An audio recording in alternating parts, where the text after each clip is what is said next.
সেটা কি মানে ফার্স্ট বেঙ্গল রেজিমেন্টে ছিল, একটা লাস্ট লাস্ট নাইট ছিল, সেখানে চলে যায় সেই মুক্তিবাহিনী ফর্ম করে ময়মনসিং এরিয়াতে, টাঙ্গাইল এরিয়াতে, তার নিজের এরিয়াতে সে কিছু কাজকর্ম ওরে করেছে, কিন্তু তার এরা ছিল আর্মির মানে ইন্ডিয়ান আর্মির আন্ডারে, তাকে ট্রেনিং মেনিং তার পরিচালনা সবকিছু ইন্ডিয়ায় কিন্তু দিত। মুজিব বাহিনী, কাদেরিয়া বাহিনী এরা কিন্তু পরিচালনা করত ভারতীয় ইন্টেলিজেন্স ফোর্স এর মাধ্যমে। এমনকি মুজিব বাহিনীকেও ট্রেনিং দিছিল মানে ভারতীয় মেজর জেনারেল কি নাম ওর, Sujan Uban, she was the Director General of Uban Singh, Uban Singh. সে এসব ট্রেনিং দিয়ে এসব তারাই করেছে, এবং তারা কিন্তু মুজিবনগরের মুক্তি বাহিনীর থেকে ইন্ডিপেন্ডেন্ট ছিল, তারা ইন্ডিপেন্ডেন্টলি কাজ করতেছিল। মানে এই ইয়ের যে কাদের সিদ্দিকীর যে কাদেরিয়া বাহিনী, এই বাহিনীর সাথে নাকি বাঘা বাহিনীর সাথে নাকি মুক্তিযোদ্ধাদের মাঝে মধ্যে যুদ্ধ টুদ্ধ হতো, এটা সত্য? যুদ্ধ হতো কিনা জানি না, একটা তাদের মধ্যে একটা ক্ল্যাশ ছিল, কারণ তারা ইন্ডিপেন্ডেন্টলি, তারা মুজিবনগর থেকে অর্ডার নিত না, তারা নিজেরা নিজেরাই কি করতো তারা নিজেরাই জানে। বলেছি যে তারা ইন্ডিয়ার কন্ট্রোলে ছিল। আর মুজিবনগরের কাহিনী, মুজিবনগরের যে মুক্তিযুদ্ধ, এটা মুজিবনগরের হেডকোয়ার্টার আন্ডারে, জেনারেল ওসমানীর আন্ডারে আমরা করেছি। আর আমি বললাম তো যুদ্ধের সময় আমি ফ্রন্টে ছিলাম, ভিতরে কি হয়েছে অত কিছু জানি না, এসব পরবর্তী কাহিনী। যে মুজিব বাহিনী, কাদেরিয়া বাহিনী, এরা mostly they were political forces, political ইন্টেনশনে তাদেরকে ব্যবহার করা হয়, এবং তার কমান্ডে ছিল, কন্ট্রোলে ছিল ভারতীয় বাহিনী। এখন এবং তারা এই বাহিনীটা বিভিন্ন জায়গায় ডাকাতি টাকাতি ধর্ষণ এইসবের সাথেও জড়িত ছিল, এগুলো কি সত্য? শুনেছি আমি এসব ব্যাপারে জানি না, শুনেছি, কারণ তাদের কাছে হাতিয়ার টাতিয়ার ছিল, করতে পারে। এবং শুধু যে কাদেরিয়া বাহিনী মুজিব বাহিনী করেছে না হয়, অন্যান্য মুজিব বাহিনীর মানে অন্যান্য মুক্তি বাহিনীর মধ্যে ছিল, সবাই হাতিয়ার সারেন্ডার করে নাই, অনেক রেখে দিছে, এসব নিয়ে অনেক মানে অন্য বাহিনীরা করতে পারে। তো সেটা আমি অত ডিটেল জানি না। এখন যে তুমি প্রশ্ন ছিল যে কাদের সিদ্দিকের রোলটা, শুনেছি 15ই আগস্টের পরে তার পার্সোনাল একটা লয়্যালটি ছিল শেখ মুজিবের প্রতি, সে নাকি ইন্ডিয়াতে ভাইগে গেছে, ভাইগে যায় সে কিছু একটা মানে প্রতিবাদ করার চেষ্টা করছিল, প্রতিহত করার চেষ্টা করছিল, সাকসেসফুল হয় নাই। সে মানে কয়েক বছর ইন্ডিয়াতে থেকে থেকে আবার চলে আসছে। He is a very controversial character. এবং যুদ্ধের পরে রেস করছে, কি ঘটনা ঘটেছে এটা সবাই জানে, বিহারীদেরকে নিয়েছে, কি ব্যানার্জি মারছে, ইটস এ দুঃখজনক কাহিনী, ভেরি আনফরচুনেট।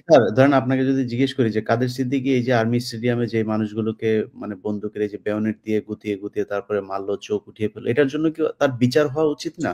মানে সেটা তো স্বাধীন দেশ, তখন তো যুদ্ধ চলছিল না। আমি যা কাহিনী শুনেছি, কারণ আমি তো এগুলো চোখে দেখিনি, এগুলো কাহিনীর ছবিও দেখেছি। তো কাদের যে স্টেডিয়ামে যে ঘটনা ঘটছে, it's recorded international, everybody knows. আমি শুনেছি কাদের সিদ্দিকী নাকি সাথে সাথে, তখনও কিন্তু মুজিবনগরের সরকার ঢাকায় আসে নাই, ইয়ে তাজউদ্দিন তখনও কলকাতায়, সে নাকি কলকাতা ছুটে গেছে, ছুটে যায় সে মনে করেছিল যে তার বিচার টিচার হতে পারে, ওখানে যায় নাকি তাজউদ্দিন, এটা আমার কাহিনী, শোনা কাহিনী, আমি সঠিক জানি না, সে ছুটে গেছে, যায় ওনাকে বললো যে এই কাহিনী যে মানে ইয়েতে স্টেডিয়ামে যে ঘটনা ঘটেছে, এটা যেন সম্মুখে না আসে, এবং এটা যেন কোনো বিচার টিচার না ঘটে, নাহলে কিন্তু আমার আন্ডারে এখনো অনেক সৈন্য সামন্ত আছে, আমি গন্ডগোল করতে পারি। চিন্তা করো তখনকার সিচুয়েশন বাংলাদেশে ফ্লুইড, এখনো কোন দিকে ঘটনার মোড় নেয় বলা মুশকিল। এই জন্য হয়তো তাজউদ্দিন মানে হাও বলে নাই, নাও বলে নাই, কিছু না বলে নাই, ঠিক আছে আপাতত ওদিকে আমরা যাচ্ছি না, তুমি যাও, কাদের দিকে চলে আসছে। ইয়েস, তোমার কথা ঠিকই, বিচার হওয়া উচিত ছিল, কিন্তু করবেটাকে? তারপরে এখনো মামলা হওয়ার সুযোগ আছে সেটা। ইয়েস, এখনো আছে যদি ইনভেস্টিগেশন ঠিক মতো করা হয়।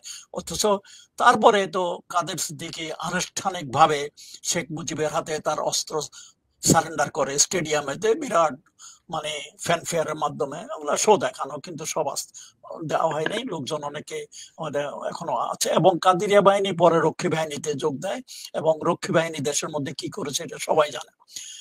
তারপরে এবং ইয়েকে কাদের মানে কাদের সিদ্দিকীকে তোমরা জানো টাঙ্গাইলের গভর্নরও বানানো হয়েছিল বাকশালের আন্ডারে, আনফরচুনেটলি সেটা তো আর হয়নি। তো তারপরে তারপর তোমার প্রশ্ন কি ছিল? স্যার আমি ডিরেক্ট একটা প্রশ্ন করি স্যার। আমি জানি না প্রশ্নটা আপনাদের জন্য ওই যে বিব্রতকর। কাদের সিদ্দিকের কথা বললাম তো, সে জি, ওই তার রোল ছিল যুদ্ধের সময়, পরবর্তী পর্যায়ে 25-এ মানে 15ই আগস্টের পরে সে ইন্ডিয়াতে ভাইগা যায় গন্ডগোল করার চেষ্টা করলো, কিন্তু কোনো ইফেক্টিভ কিছু করতে পারে নাই, তারপর দেশে চলে আসছে, এখন তো রাজনীতি করতেছে আর কি। আচ্ছা স্যার, আমি মানে প্রশ্নটা আপনার জন্য বিব্রতকর হবে কিনা জানি না। তারপরেও প্রশ্নটা করে ফেলি। আমি আপনার কাছে উত্তরটা চাই আরকি। বলো। আমার মনে হয় অনেক মানুষই এই প্রশ্নটা আ বিভিন্ন জনকে করে, অনেকের মাথায় আসে।